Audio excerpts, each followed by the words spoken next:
Hey guys, and welcome. We'll be getting started shortly. When this timer down here gets to 0, barring any unforeseen technical issues, we'll be live. If you are watching us live, thanks for joining us.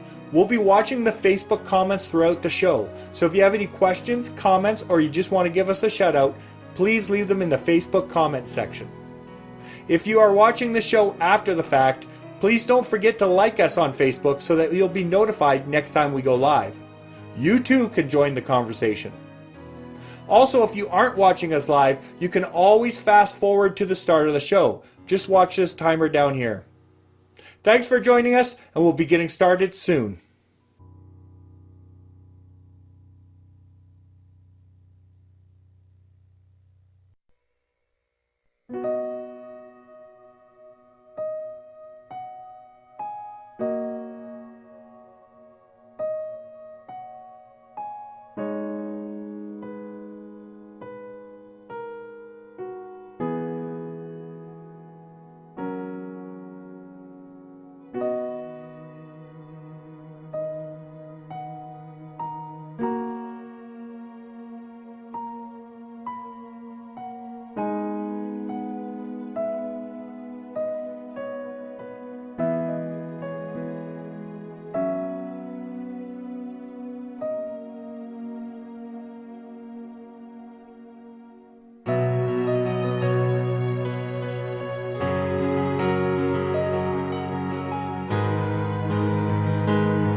And welcome to Homes with Kim.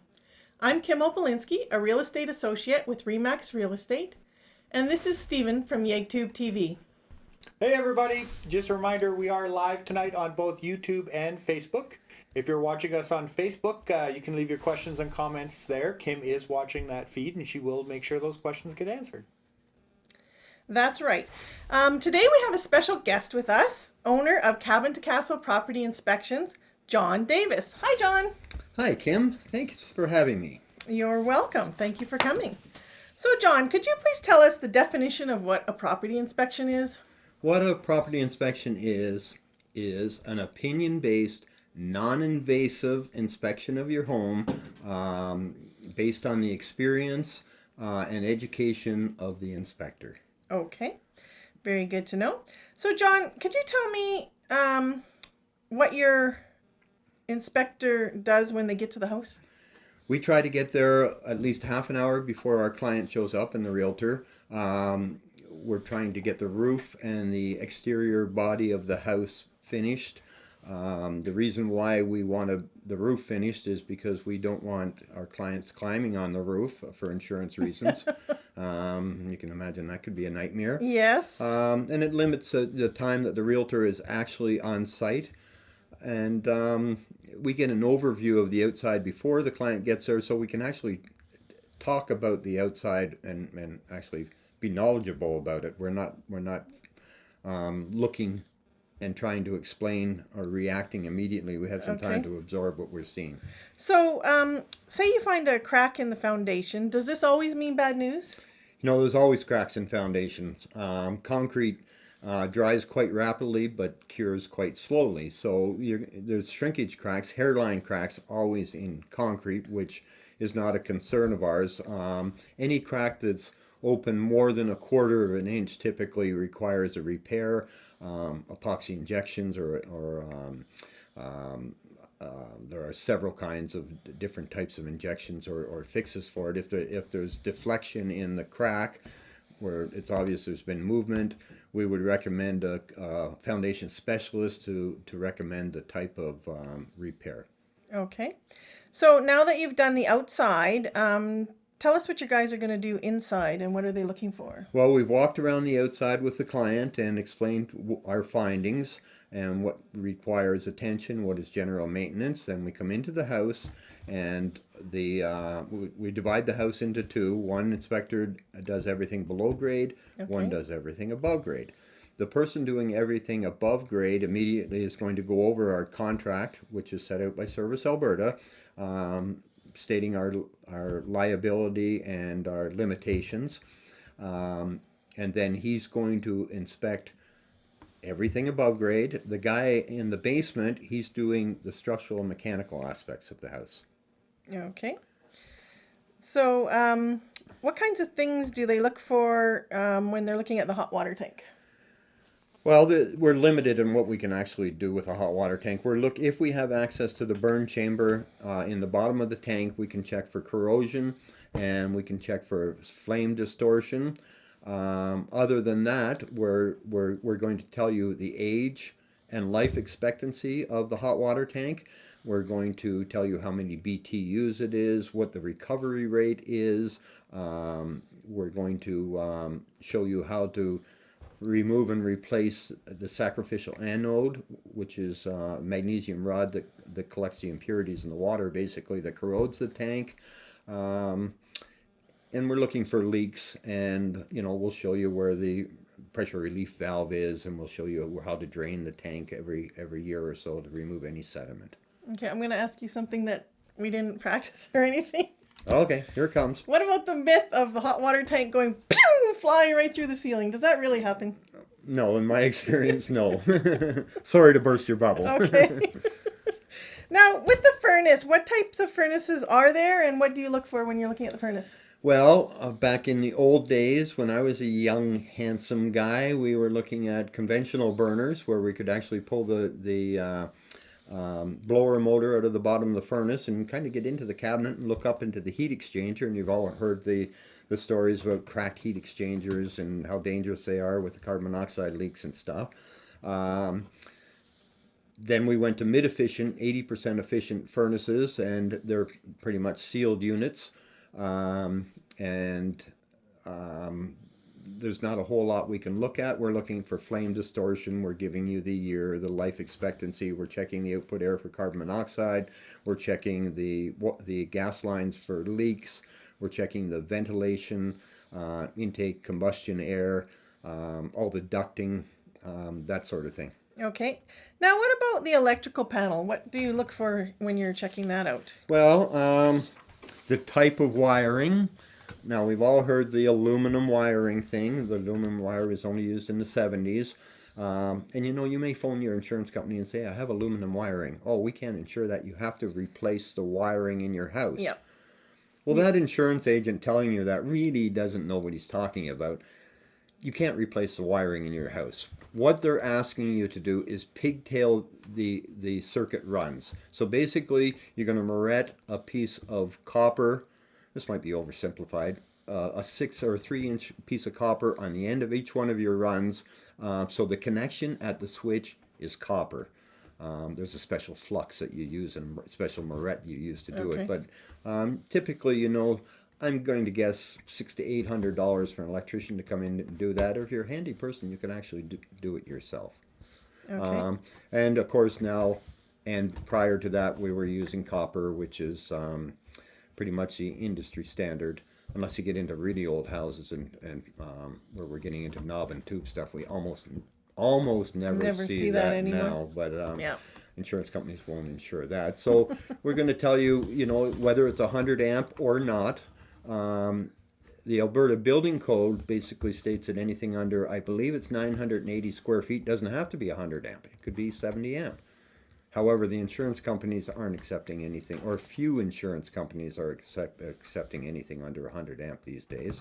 We're going to check the breaker to wire size, the appropriate breaker to the appropriate wire size. We're going to check for double tapping, more than one circuit in each breaker. We're going to check how it's grounded. We're going to check all the receptacles in the house for polarity. And you know, if it's an overhead service, we're going to check the supply lines to the mast, and the clearance of the mast is a safe distance 4 feet above the roof surface, and that sort of thing. Now, I know in some older homes you run into different types of pipes that were used, such as lead pipes, galvanized pipes. Can you explain a little bit about why we don't use that anymore? What's the difference? Well, within, you know, turn of the century houses, and we still run into it occasionally. We'll run into lead water supply lines, and we've all heard about lead poisoning and how dangerous that is, and it's still there. It's rare, but it's there, and it can be confused with galvanized piping. They're both silver pipes. But galvanized is a hard metal, where lead is soft. So if you just take your little pocket knife, and if you can scrape the surface, cutting basically a little piece of lead out, you know, lead is so soft. Okay, it's pretty obvious that's lead. Galvanized piping, the inside of the pipe is quite porous. It collects minerals, closing the orifice size of the pipe, limiting flow. Okay, so like when you go to great grandma or grandpa's house and their water runs slow, that means they have galvanized piping. They probably got galvanized piping, yes. Okay. And then we went to copper, and copper was great. It was a lot of work because we were soldering joints and stuff, but that was sort of the standard for a lot of years. But due to the price of copper, we went to plastic, and we went to polybutylene. Okay. Polybutylene is a gray piping. And we used that only in the 90s. It was used in the 70s in the United States. There were a lot of class action suits against it. It was manufactured and stored outside in the States. UV rays broke it down, and when, you know, they tried to put the fittings or crimp rings on, it would fall apart on them. There was lots of leaks, lots of problems. We started using it in the 90s here. We used a different crimping system. We really don't find much problems with polybutylene anymore. You know, I've seen it, you know, we've done over 50,000 houses, and, you know, I've seen it maybe 4 or 5 times. Okay. Personally. And then after that came? PEX, and that's what we're using today. And there are several different types of PEX. Some are better than others, but PEX is the industry standard today. And like we're seeing on the screen right now, this is a manifold system where each individual fixture is fed independently, which means you can remember in the old days when you're having a nice warm shower and your husband flushed the toilet and changed the temperature and water pressure. Well, that doesn't happen anymore. It's totally equalized. I think that's a good thing. Yes. Although it was fun doing that. Oh, I bet.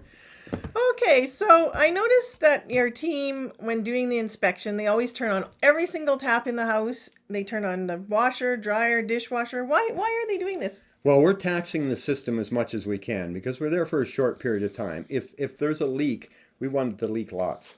Okay. It gives us a better opportunity to actually find it, and we can find it using, you know, if it's not readily visible on the surface of the wall surfaces, we can find it with thermal imaging or our electronic moisture detection devices. Okay, so that black spot that's on the screen right now, that means there's something moist there, or? Yeah, that's because if there's water, there's a different temperature. So the dark color is telling us that there's a temperature change there. There's plumbing lines there. We've got a leak. That's a leak. Okay.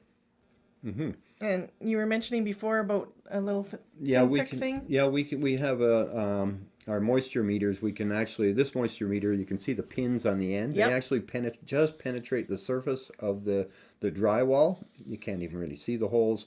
And actually, we can tell you the moisture content of that surface. Okay, that's good to know. Mm-hmm. So what about in the attic? What are you looking for when you go in the attic? Well, we're looking for bats. We're always looking for bats. And I don't mean fiberglass bats, but they're there sometimes too. What we're looking for, we're looking at the structure. Is it pre-manufactured trusses, site-built trusses? Is it rafter construction? We're going to tell you how it's actually constructed. We're looking for lumbar fatigue. We're looking for any damage to the structure.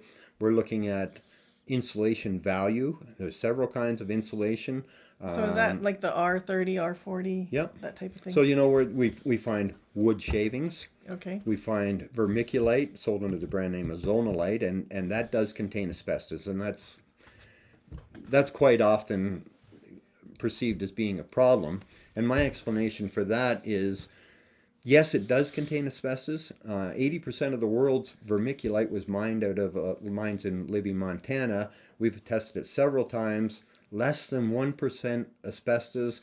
It's not in the same airspace you're living in. Yep. And it's usually because you'd be under insulated, because that was used mostly in the 60s. You've got something on top of it, like 12 or 14 inches of cellulose or fiberglass bat, and there's a vapor barrier underneath. So unless you're doing renovations, really, in my opinion, it's a non-issue.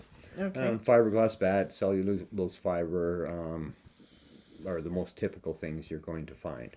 Now, what about the temperature in the attic? What should that be? It should always be outside temperature. Outside temperature. And you'll okay. see people with fiberglass bat that they put it in themselves and they tuck it into the soffits, blocking the soffits, thinking I'm keeping my attic warm.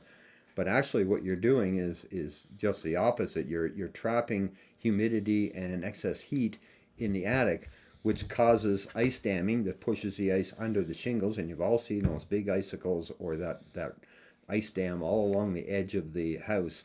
That's what causes it. We need that soffit open to intake air, and that intake will push the excess heat and humidity through the roof vents. Okay. So that's good to know, because I think a lot of people think it should be warm up there so that they know that the house is staying warm. That's exactly true. They think they're doing the right thing, but actually it can actually rot your roof. Okay. Because you have that humidity trapped into the So I'm glad space. we found that out today. So John, thank you for explaining what happens during the home inspection. Now that the home inspection's done, what do you do next? You sit down and... Yeah, well, we'll physically take the client.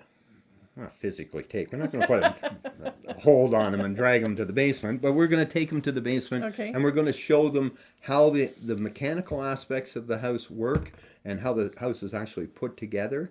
There's a lot of technology in houses today, and even when you buy a new house, keep in mind superintendents aren't tradespeople. And tradespeople obviously can explain the mechanics of the house much better.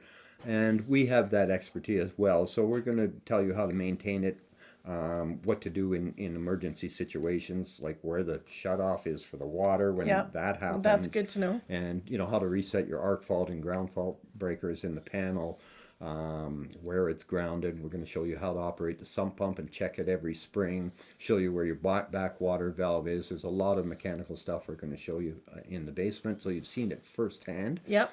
And the guy upstairs is going to basically talk about fit and finish, because that's his job, and weather and plumbing leaks and that sort of thing. Okay. Okay, so now that you're explained everything that happens during the home inspection, can you explain a little bit about the regulations that are out there for home inspectors and why it's really important to ask questions before hiring an inspection company? Yes, we were regulated in 2011, just a year after British Columbia. We're the only two provinces that are regulated, which kind of gives the general public possibly a false sense of security. There was a lot of negotiations going on during the regulation period. We didn't come to complete agreements with Service Alberta, but basically we were told that this is the way it's going to be. We're going to revisit it in 2 years and see where we're at.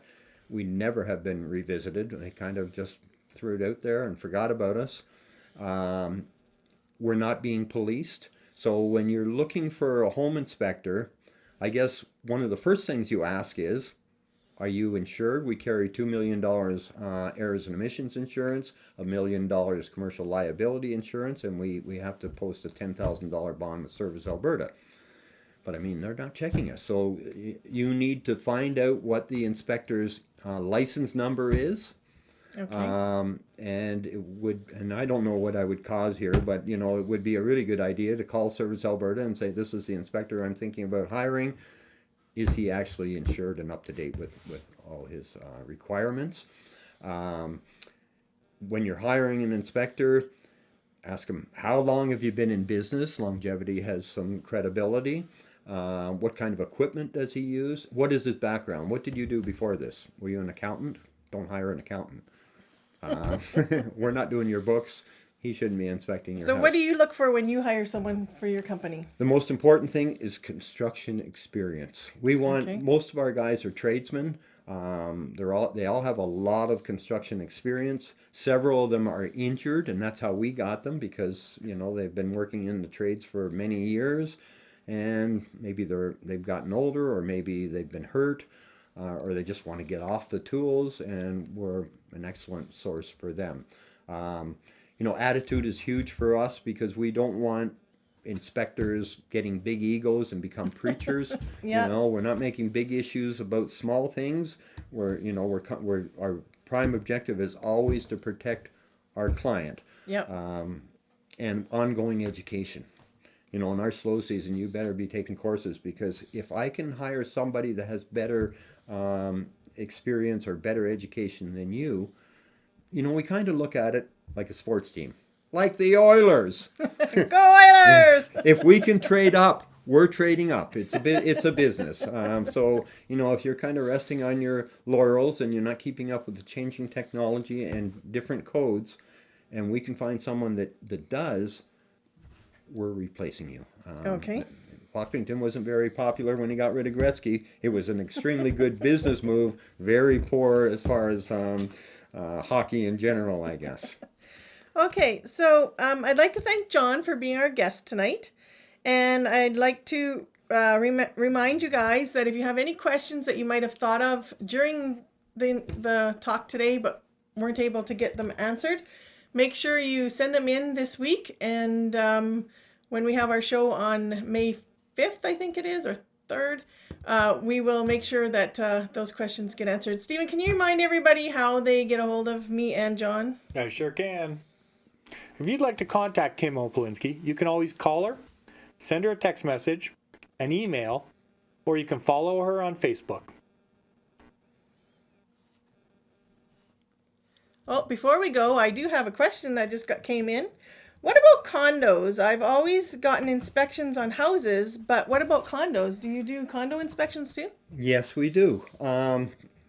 We're not looking at structure, obviously. Most condos have a small electrical panel. It's very limited. Basically, consider it a peace of mind inspection. It's like Where you check the appliances and we're stuff like that too. checking the appliances So, and for water leaks, and you know what's ground faulted and what's arc faulted, and fit and finish. There's no structure really, because that's part of the condo board's gig, and you know what, it's mostly a peace of mind thing. yeah. Okay. Well, thank you very much for that question, viewer out there. So next week we're going to have, on April 19th, we're going to be having Peter Mason here from Peter Mason Real Estate Law.